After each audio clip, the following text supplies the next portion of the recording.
Bismillahirrahmanirrahim. Assalamualaikum warahmatullahi wabarakatuh, Kak. Waalaikumsalam warahmatullahi wabarakatuh, Kak. Ya, baik. Apakah ini betul dengan Kakak yang minggu kemarin telah konfirmasi untuk melaksanakan konsultasi pada sore hari ini? Betul, Kak. Baik, sebelumnya izin memperkenalkan diri. Nama saya Perawat Miftah, yang kali ini akan menemani Kakak untuk sesi konsultasi sore hari ini. Baik, Kak. Sebelumnya, Ya, jika saya konfirmasi data diri Kakak terlebih dahulu, apakah betul ini dengan Kakak Rengga? betul, Kak. Ya, baik. Kakak usianya 20 tahun, betul? Betul.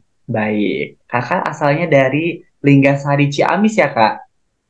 Iya, Kak, betul. Ya, baik. Baik, Kak, berdasarkan konfirmasi dari Kakak sebelumnya, di sini Kakak akan melaksanakan sesi konsultasi dengan saya. Kira-kira apa nih yang Kakak keluhkan dan akan Kakak konsultasikan kepada saya? Jadi gini ya, Kak. Akhir-akhir ini setelah mungkin ada 6 bulan setelah dari saya konsultasi hari ini, saya sering merasakan kecemasan berlebihan, Kak. Baik, Kecemasan keluhan berlebihan. utamanya, Kakak Eh, sering merasakan cemas gitu ya? iya, Kak. Sering merasakan cemas yang tiba-tiba. Kira-kira selain itu gejala yang kakak rasakan itu apa? Paling kalau yang saya rasakan, kalau kayak kalau mau tidur, saya jadi susah tidur, Kak, karena saya memikirkan hal-hal yang mungkin tidak perlu saya pikirkan gitu, Kak. Baik, apakah nafsu makan kakak berkurang karena kecemasan ini? Kalau untuk nafsu makan, berkurang sih enggak, Kak, cuma kayak makannya jadi lebih sedikit gitu loh, Kak. Iya, baik. Berdasarkan di sini ya, kakak bilang kalau kakak itu susah tidur. Kira-kira nih, apa mungkin kakak sebelumnya menderita insomnia, susah tidur, atau karena kecemasan ini kakak jadi susah tidur? Untuk saya mempunyai insomnia itu enggak ya, Kak, karena emang sebelum-sebelumnya saya kalau buat tidur enggak susah gitu, Kak, pasti gampang. Cuma untuk akhir-akhir ini setelah saya merasakan yang hari ini saya akan konsultasikan, ya saya jadi kurang tidur gitu, Kak, kurang tidur, susah tidur. Iya, baik. Berarti penyebab utama susah tidur kakak dikarenakan cemas ya, Kak? Ya, ya, Iya. Kak. Kira-kira nih kakak bisa merasakan cemas itu sejak berapa lama nih kurun waktunya? Kalau untuk merasakan kecemasan berlebihan, Kak, saya mungkin udah kurang lebih 6 bulan ini, Kak. 6 bulan ini. Oke, kakak di Ya, sini cemasnya tuh kalau boleh tahu nih karena apa? Apa mungkin karena eh, lingkungan atau tekanan dari orang tua dan sebagainya? eh, untuk mungkin yang pertama ya, Kak, kan saya juga sekarang kuliah sudah semester 3 Iya. dan saya juga diamanatkan untuk menjadi ketua angkatan ya, Kak, di kampus saya. Banyak tekanan ya dari teman-teman semuanya, banyak masalah, banyak tekanan yang dilakukan ya, kayak kita harus gini, harus ngurus banyak orang. Ya yang saya takutkan kan saya gagal atau gimana, Kak. Jadi saya selalu memikirkan hal yang kayak gitu, Kak, yang membuat saya jadi cemas saya itu jadi berlebihan.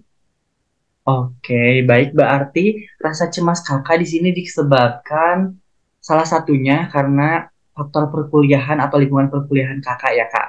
Betul. Iya, Iya, iya, betul. Kak. Selain itu juga, maaf ya, Kak. Ya. Selain karena perkuliahan juga, mungkin bisa dikatakan karena tekanan orang tua juga, Kak. Oke, di sini kakak karena ada tekanan di perkuliahan juga karena orang tua. Baik kakak, Iya, Kak, di sini betul. saya menjelaskan ya kak, untuk masalah cemas itu sendiri bisa disebabkan karena lingkungan dan karena diri kakak sendiri. Tapi sebelumnya saya Iya, sudah Kak. konfirmasi ke kakak kalau kakak ternyata tidak punya riwayat insomnia sebelumnya. Jadi rasa Iya, cemas yang kakak betul. hadapi sekarang penyebabnya bisa akibat lingkungan sekitar kakak. Contohnya di lingkungan perkuliahan, juga di lingkungan yang keluarga kakak. Kakak di sini merasa cemas, takut gagal seperti itu kak. Iya, Kak. Kurang lebih seperti itu. Iya, baik. Itu sangat wajar ya, Kak. Sangat wajar setiap manusia merasakan kecemasan akan suatu hal, takut kegagalan seperti itu. Tapi itu semua bisa kita atasi, Kak. Salah satunya, yang pertama, di sini Kakak bisa mengimplementasikan yang namanya sifat percaya diri.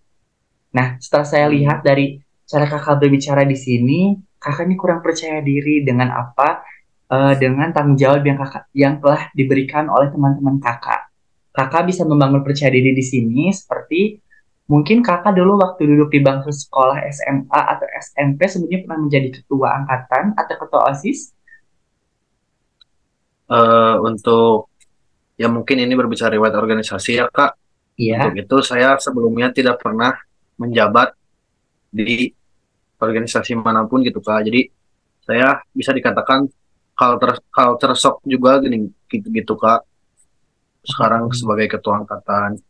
baik. Di sini mungkin Kakak cemasnya karena culture shock karena kali pertama menjadi ketua angkatan gitu ya Kak. Itu sangat wajar sekali Kak, itu sebagai bentuk adaptasi dari kita. Kakak merasa cemas karena ada suatu hal yang harus Kakak laksanakan, harus Kakak selesaikan, sehingga Kakak menganggap bahwa hal tersebut harus dilaksanakan dengan sebaik mungkin. Padahal, kalau Kakak ketahui bahwa tanggung jawab itu bisa ditunaikan dengan baik ketika kita mampu menerimanya dan mampu melaksanakannya dengan baik juga. Baik di sini kakak bisa melaksanakan seperti dengan tidak membebankan hal tersebut ke diri kakak sendiri.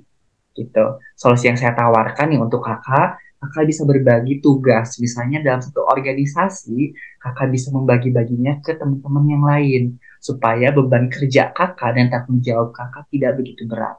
Itu saya sangat mengerti posisi kakak sekarang sebagai ketua angkatan tentunya memiliki tanggung jawab yang sangat besar. Tapi kakak juga harus perlu tahu bahwa kakak mempunyai kapasitas yang terbatas di dalam diri kakak. Kakak harus mengetahui Ya itu. Kak. Selanjutnya, yang kedua, kakak harus mengenal diri kakak sendiri. Gitu. Jangan sampai kakak memaksakan kehendak yang nggak bisa kakak laksanakan. Ini jatuhnya bakal menyiksa diri kakak sendiri. Gitu. Kalau Oh iya misalnya perlu Kak. sesuatu, minta bantuan ke teman-teman kakak. Gitu. Selanjutnya kakak bisa memvalidasi diri kakak sendiri dengan ucapan atau motivasi-motivasi yang membangun. Misalnya kakak ini seorang yang aktif dalam olahraga mungkin. Kakak pernah jadi kapten dalam permainan olahraga? Untuk olahraga saya tidak bukan nggak suka tapi saya jarang gitu Kak untuk melakukan olahraga. Oke, sebelumnya mungkin kakak pernah jadi ketua kelompok nih waktu kerja kelompok pernah? Kalau kalau kerja kelompok pernah Kak. Pernah. Baik, nah kakak bisa membangun hal dari kepercayaan diri kakak, validasi diri kakak dari hal kecil itu. Misalnya kakak aja mampu nih menjalin hubungan, mengatur koordinator dalam kelompok kakak gitu. Nah, harapannya juga kakak bisa memvalidasi diri kakak bahwa kakak juga bisa menjadi apa ya, komunikator juga ketua dari mahasiswa yang jumlahnya mungkin besar ya kak, banyak gitu. Nah, kakak bisa belajar di hal-hal kecil. Nah, selanjutnya selain validasi dari kata-kata, kakak juga perlu menjalin hubungan yang baik dengan sosial. Nah, di sini saya mau mengkaji nih kak, apakah kakak hubungan sosialnya terganggu dengan teman-temannya atau tidak?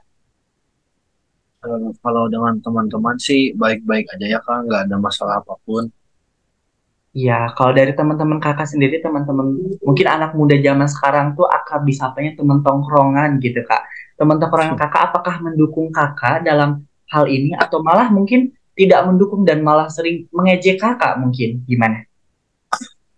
Kalau untuk mendukung ya mendukung Kak, cuma kadang ada kalanya kan kalau namanya di tongkrongan suka ada obrolan-obrolan yang bikin kita itu overthinking Kak. Mungkin itu juga ya bisa. Baik, iya. Nah, dari hal tersebut tentunya kakak juga telah bisa memilih ya mana teman yang baik, mana yang enggak gitu.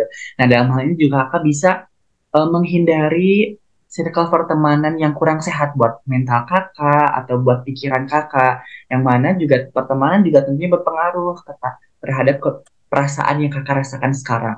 Dukungan dari teman pun tentunya bisa membangun kakak untuk lebih percaya diri memimpin, juga lebih percaya diri menggunakan sepenuhnya kemampuan kakak dalam memimpin sebagai ketua angkatan. Gitu. Nah, kira-kira nih kalau kakak lagi cemas atau lagi gelisah gitu, hal yang kakak lakukan itu apa untuk menenangkan sementara? Eh, Paling kalau untuk hal yang mungkin bisa dikatakan bisa menenangkan saya untuk sementara, ya paling kayak saya mendengarkan musik Kak, Baik, terus? atau saya ya diam di kamar sambil mendengarkan musik, ya itu kadang bisa bikin meredakan kecemasan saya Kak.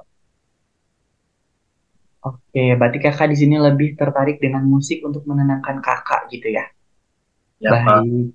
Dan hal tersebut juga bisa sangat tepat, apalagi kakak penyuka musik, kakak bisa menggunakan tersebut sebagai hal terapi kakak. Karena juga penelitian-penelitian membuktikan bahwa musik juga bisa menentukan dan juga apa ya, menahan, mengatur mood kita gitu. Nah, kakak juga tentunya tepat sekali memilih musik sebagai media terapi kakak supaya tidak cemas gitu. Nah, dalam hal ini tentunya perlu ada yang digarisbawahi bahwa yang kakak tadi sebutkan, kakak lebih suka mendiam diri di kamar sendirian dan mendengarkan musik. Mungkin sebagai bentuk meditasi bagi kakak untuk menenangkan diri ya. Tapi perlu garis bawahi bahwa kita sebagai makhluk sosial, kakak harus tahu bahwa hakikat kita memerlukan orang lain. Jangan sampai kakak terlalu nyaman dengan kesendirian kakak gitu. Jadi nantinya jatuhnya antisosial kak. Gitu. Nah kakak bisa sesekali menenangkan diri untuk sendirian di kamar, tapi selebihnya kakak harus bisa menyesuaikan diri untuk beradaptasi dan bersosialisasi gitu. Nah, mungkin tadi juga disinggung mengenai culture shock ya, Kak. Culture shock itu sangat wajar bagi kita, apalagi selaku mahasiswa yang dari tadinya jenjang SMA beranjak ke jenjang perkuliahan, apalagi status kakak sekarang sebagai ketua angkatan, tentunya memiliki perbedaan yang signifikan dari segi tanggung jawab, segi pola hidup juga tentunya yang tadinya mungkin kakak bisa bebas bermain semau kakak, sekarang tidak bisa karena kakak mempunyai label sebagai ketua angkatan gitu. Nah, itu sangat wajar sekali kakak bisa bersosialisasi sebagai bentuk adaptasi kakak gitu. Karena adaptasi itu bisa berjalan dengan lancar perlahan-lahan ketika kita mau bersosialisasi, Kak. Gitu. Jangan sampai kakak menutup diri nggak mau beradaptasi gitu. Nah, selanjutnya, apakah mungkin kakak senang berolahraga atau lain sebagainya? Mungkin kalau olahraga paling seminggu sekali Kak, kalau untuk olahraga. Baik, olahraga seminggu sekali kalau bisa dirutinkan ya Kak. Sebagai selain kita juga apa ya, menjaga kesehatan mental kita juga harus nantiasa menjaga fisik kita juga gitu. Karena tentunya fisik yang baik, fisik yang sehat juga ditentukan oleh jiwa yang kuat, jiwa yang sehat. Begitupun sebaliknya Kak. Iya Kak. Nah, dari hal tersebut mungkin kakak bisa menarik kesimpulan nih ya bagaimana cara kakak mengatasi stres yang kakak alami atau cemas yang kakak alami. Yang pertama itu dengan musik, juga salah satunya dengan olahraga. Nah, dari hal tersebut saya mau bertanya lagi nih Kak, apakah kakak sering begadang atau tidak? Iya Kak, sering bergadang karena ya kan sekarang posisinya saya juga kuliah sudah semester 3 Kak ya.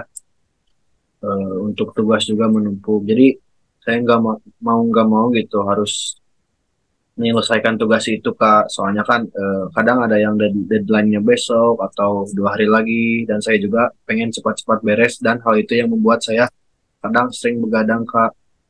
Oke, nah dari hal tersebut mungkin kakak saya tawarkan solusinya ya kan. Salah satunya kakak bisa membuat jadwal atau skala prioritas dari tugas yang kakak gitu. Karena sangat wajar sekali sikap kita sebagai mahasiswa tentunya akan dihadapkan dengan berbagai macam tugas perkuliahan. Gitu. Nah, itu kita harus hadapi, Kak, harus kita selesaikan. Gitu. Nah, kita bisa salah satunya menggunakan metode skala prioritas atau konsultasi dengan teman yang mungkin menguasai mata bidang perkuliahan tersebut sehingga kakak bisa lebih mudah mengerjakan tugasnya. Nah, mungkin selanjutnya, apakah kakak memiliki pola gaya hidup yang sehat nih akhir-akhir ini? Atau bagaimana? Eh, Gimana Kak? Ya, Maaf apakah tadi ada kakak, sedikit. ya, apakah kakak memiliki pola hidup yang sehat? Mungkin sering makan makanan yang sehat juga kakak? untuk kayak untuk diri saya untuk makan makanan kayak sayur buah-buahan gitu bisa dibilang jarang kak. Oke, di sini kakak mungkin ya perlu diperbaiki. Yang pertama, olahraga lebih dirutinkan lagi. Terus juga jadwal yang kakak susun juga lebih dimatangkan lagi supaya dalam pengerjaannya kakak tidak begitu kesulitan gitu. Selanjutnya dari gaya hidup juga kakak lebih disesuaikan lagi untuk makanannya. Tidak perlu mahal kakak, yang penting gizinya seimbang karena juga kesehatan kakak sangat menentukan fisik kakak, juga menentukan mental kakak ke depannya gitu. Oke, Apa baik Kak. Berdasarkan data yang saya dapatkan dari hasil wawancara tadi mengenai perasaan kecemasan yang kakak rasakan, saya bisa mengambil diagnosa untuk keluhan yang kakak keluhkan, yaitu kakak mengalami diagnosa harga diri rendah situasional, di mana pada saat yang bersamaan kakak merasakan cemas ketika berada pada situasi tertentu dihadapkan seperti kakak menjadi ketua angkatan, terus juga di lingkungan yang baru. Itu sangat wajar sekali kak, kakak bisa lihat, bisa berkonsultasi secara online seperti sekarang pun kakak sudah bisa mengekspresikan diri kakak, menyampaikan keluh kesah kakak itu sudah sangat baik, sudah sangat membantu saya dalam mendiagnosis kakak. Untuk selanjutnya mungkin kakak bisa menerapkan hidup lebih sehat lagi, lebih bisa menerima kenyataan bahwa saat ini kakak diberikan amanah yang sangat besar, tanggung jawab yang sangat besar juga untuk menjadi ketua angkatan yang tentunya harus ditunaikan dengan baik ya kak. Caranya dengan kakak terlebih dahulu menerima diri kakak sendiri, mengenali diri kakak, juga kalau dirasa kurang paham atau kurang mampu bisa meminta pertolongan ke teman-teman kakak atau ke teman-teman di organisasi kakak. Gitu paling kak. Sebelum saya tutup sesi konsultasi pada sore hari ini, apakah ada yang mau ditanyakan lagi kak? untuk sampai berakhirnya Zoom ini ya cukup jelas lah kak untuk bagi saya bagaimana untuk cara mengatasi dan semuanya lah bisa dikatakan kayak gitu ya. Alhamdulillah saya cukup merasa ada penerangan gitu kak buat kedepannya saya harus kayak gimana. Baik. Nah, hal yang bisa kakak hadapi juga tentunya lakukan hal yang kakak sukai untuk menambah mood kakak, juga menentukan perasaan kakak supaya lebih baik lagi gitu kak. Baik, untuk sesi konsultasi pada sore hari ini dicukupkan sekian. Untuk selanjutnya, apabila masih ada keluhan yang dirasakan kakak, juga kecemasan yang masih kakak rasakan, kakak bisa kembali menghubungi saya untuk kembali kita menjadwalkan sesi konsultasi. Saya berharap Iya semoga kak. rasa kecemasan kakak yang kakak rasakan sekarang bisa cepat hilang, cepat membaik. Semoga kakak senantiasa sehat walafiat dalam menjalankan segala tugas di Amin ya perkuliahannya Allah. juga sebagai ketua angkatannya. Saya ucapkan selamat atas terpilihnya kakak. Semoga menjadi Masih pemimpin yang kak. amanah ya kak. Selanjutnya mungkin Amin ya, kak. apabila ada yang ditanyakan, kakak bisa kembali bertanya kepada saya melalui WhatsApp atau lain sebagainya menghubungi saya, atau kembali kita akan jadwalkan konsultasi seperti sekarang ini. Saya berharap semoga kakak lekas membaik dan lekas bisa beraktivitas seperti Amin kak. sedia Amin. dan normal kembali. Baik, Kak, terima kasih atas sesi konsultasinya. Sekian yang saya Amin dapat kak. Makasih. sampaikan pada sesi konsultasi kali ini. Mohon maaf Kak apabila ada ucapan atau tindakan yang kurang berkenan bagi Kakak. Doa saya semoga Kakak lekas membaik. Saya Perawat Miftah Amin Fadila, ya. pamit undur diri. Semoga lekas membaik. Wassalamualaikum warahmatullahi wabarakatuh. Waalaikumsalam warahmatullahi wabarakatuh.